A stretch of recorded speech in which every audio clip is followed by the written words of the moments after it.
So, in thinking about the nature of sound and how it can heal, and how we use sound to not just also improve our lives, but also our health, our well being, and the world around us. If you can consider this, like sound in some ways, it's like a different kind of nourishment, it's a different kind of food.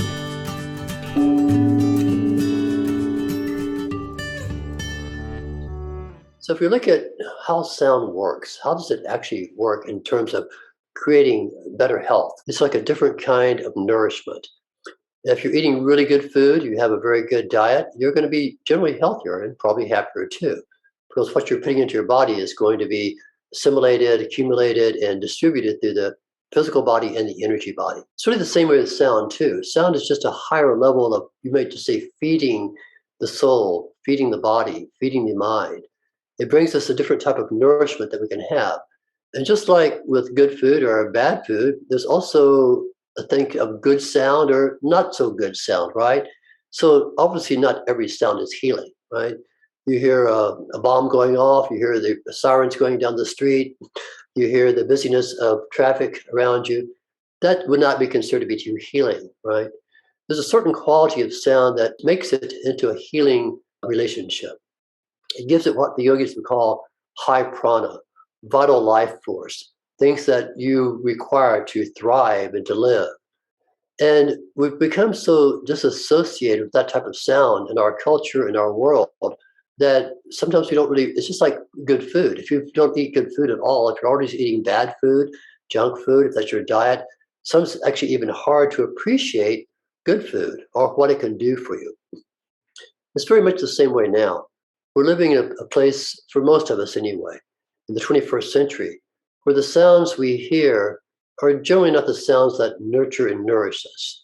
A lot of times they are artificial, or they're human made, or they're discordant or dissonant. There's a lot of frequencies around us, but not just the audible frequencies, but other frequencies that aren't audible, affecting our electromagnetic field as well. So it's really, in some ways, a challenge to re-educate ourselves, our systems, the people around us to what is the quality of high vibrational sound, and how does this type of sound heal us rather than just distract us.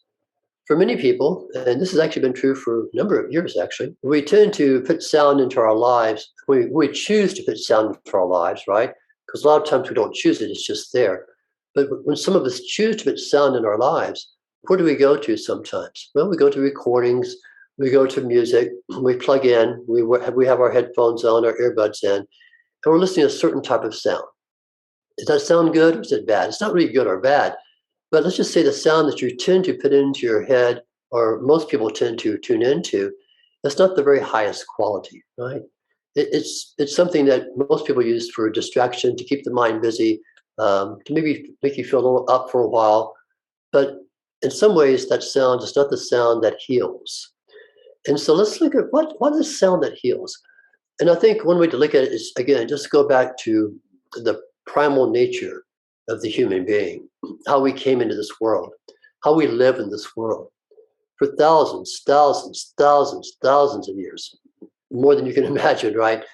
The human has encountered sounds around them in their natural environment. Initially, for many thousands of years, all the sounds you would hear came from nature. For many thousands of years, humans did not even have instruments to create sound other than their voice. So a lot of the sounds that the humans thrived on in the primal state of being in nature were the sounds of nature itself, particularly the things like running water, waves of the ocean, wind through the trees, sounds of the birds. These natural sounds sustained us. They informed us. They taught us. They positioned us in time and space. When you could hear the sounds of birds in the morning, you knew it was morning, right?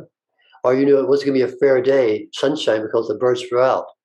When you felt the wind pick up, the sound of the wind increasing, you could say, well, this could be a change in the weather, a change in the mood around me as well.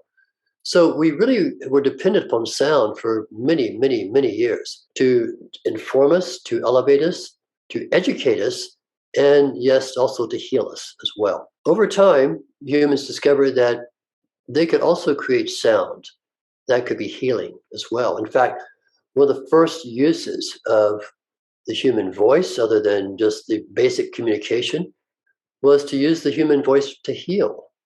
The chants, the songs, the incantations that were given, uh, the voice was used as a healing instrument, and a lot of the old healing rituals, even now in indigenous people, you'll see the voice of the healer be a really important component of the healing process. Then what they would also do is they start to learn how to make sounds of their own. The clacking of sticks, the beat of a drum, the sound of a flute, or of a gong. These sounds were a way to approach the positive healing energy of sound. It was not played to entertain or to impress or to distract. And unfortunately, a lot of music over the years, and maybe even hundreds of years, kind of fall in that category, right? To entertain us, to distract us, not necessarily to elevate or heal. So, what the original use of musical instruments was also healing, ritual, and healing ceremony. And these had natural healing properties as well, because they did approximate a lot of the pure sounds of sound we would hear in nature. So now we're living in a world where sound is artificially created. You can actually get music to listen to that was not made by humans. It was made by computers, right? Computer generated music based on certain frequencies and things of that nature that we hear. Even human made music is usually processed through a lot of electronic, a lot of equipment, a lot of tweaking, doing things to it to make it sound different, better, whatever. We're really, in some ways, starved for sound that heals in our culture. And that's why there's been such a resurgence of sound healing and using sound healing with yoga, with meditation, with relaxation, with other modalities like acupuncture and massage. A lot of ways we've now are rediscovering how the sound can be an important part of the healing process as the healer themselves.